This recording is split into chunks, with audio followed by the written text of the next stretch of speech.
এই বন্ধুরা দেখো, আজ কুল মাখা করছি। কত সুন্দর লাল লাল ঝাল ঝাল, খুব সুন্দর লাগছে, খুব টেস্টি,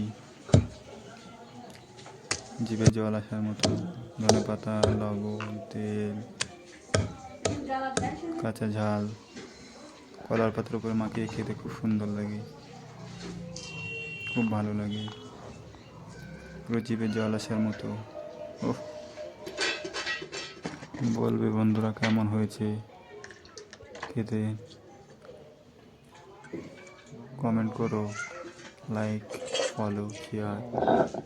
বলবে এটা মাখিয়ে কেমন লাগছে, ভালো লাগছে কি না সেটা জানিও। সুন্দর হলে সেটাও জানাবে, খারাপ হলে সেটাও জানাবে।